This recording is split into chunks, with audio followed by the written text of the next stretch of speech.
Bonjour à tous, on vient de vivre un Black Friday comme on les aime. Heureusement que je vous ai dit de ne pas jouer 0 sur 5. J'ai eu l'inspiration de mettre les deux Lyonnais, le moins bien placé au poids des deux Lyonnais, mais pour mettre les deux Lyonnais, il a fallu que j'enlève le 11, et le 11, qui était mon regret, il me casse la baraque. Voilà, c'est comme cela. Je n'aime pas les Black Friday. Par contre, je préfère le quintet de ce samedi avec un indice de confiance de 5 sur 5. On devrait revoir la tête du caissier avant de disputer le prix de France.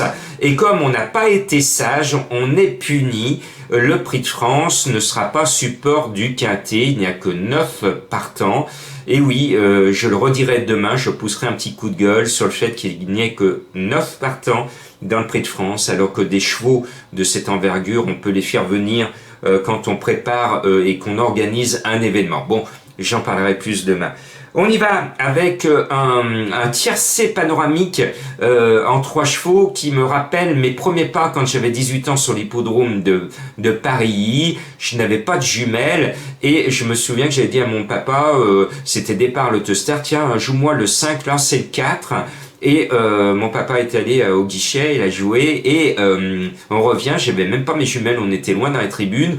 C'était un gros paquet, je vois même pas qui c'est qui figure dans les premiers. J'avais l'impression que j'étais bon, mais ils étaient tellement tous sur la même ligne. Et quand on a entendu le speaker qui disait premier le 5, deuxième le 1 et troisième le 4, j'étais content. C'était une belle arrivée. Avec ce premier gain, j'ai pu m'acheter mes jumelles. Voilà, et bien 5 As 4, quand j'ai fait mon prono, je me suis dit tiens, ça m'a rappelé cette combinaison. On a tous des combinaisons fétiches, et bien le 5 As 4 c'est ma combinaison à moi.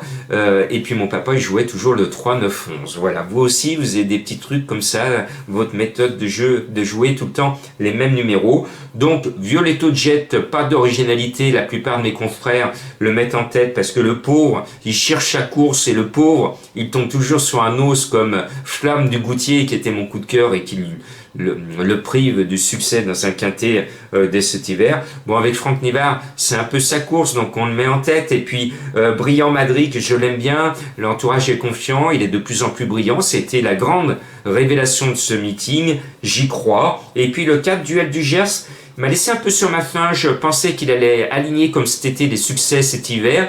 Ce n'est pas le cas, donc je ne le mets que 3e. Vous m'auriez demandé mon pronostic sur la même course début décembre, je l'aurais mis en tête. Voilà la différence entre le début et la fin du meeting. On le voit cette semaine, les héros sont fatigués et c'est pour ça que maintenant au trot, on va avoir de plus en plus de grosses cotes à l'arrivée. Bien un tiercé panoramique en 3 chevaux.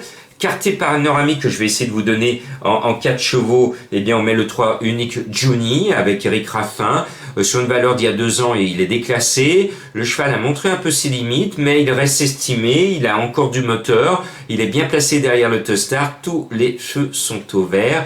Et mon coup de cœur, je me suis dit, il faut quand même, pour mon quintet panoramique que je vais tenter de vous donner en 5 chevaux, c'est Fric du Chêne, le numéro 11, un cheval classique, qui est mon coup de cœur, parce que je pense que sur son ancienne valeur, face au meilleur de sa génération, il est capable de se rappeler à notre bon souvenir, parce qu'il est en retard de gain, tout simplement, parce que s'il avait engrangé plus de fric, il devrait être normalement en première ligne et non pas en seconde, et pourtant il a autant de valeur sinon plus que les chevaux de la première ligne.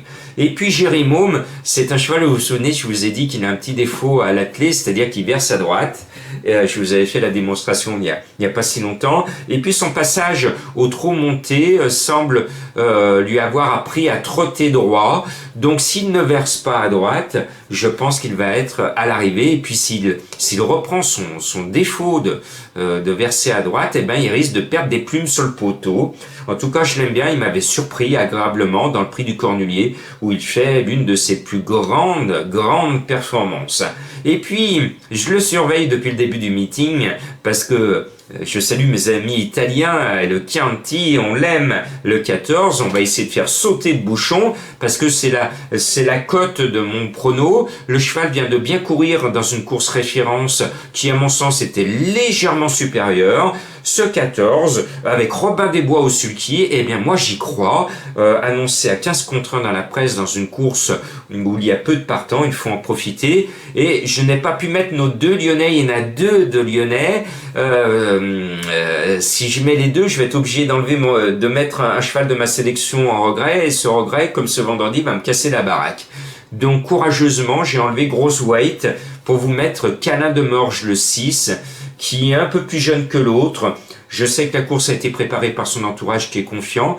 Bon, le cheval est barré pour les 2-3 premières places, mais je suis de tout cœur cet entourage lyonnais, et j'espère, et même pour l'entraîneur Cormy, j'espère que nos Lyonnais vont faire de très très belles choses. Alors, je rappelle, quand je dis lyonnais, il n'y a pas de chevaux, à part un qui est Place Bellecour, c'est le cheval de Louis XIV en statue. Il n'y a pas de chevaux à Lyon même, et donc ce sont des chevaux qui sont entraînés dans notre région Auvergne-Rhône-Alpes et que l'on voit souvent sur nos champs de course de Paris ou du Carré de Soie. Donc voilà, j'espère qu'on va revoir la tête du caissier. Cette fois, c'est du 5 sur 5.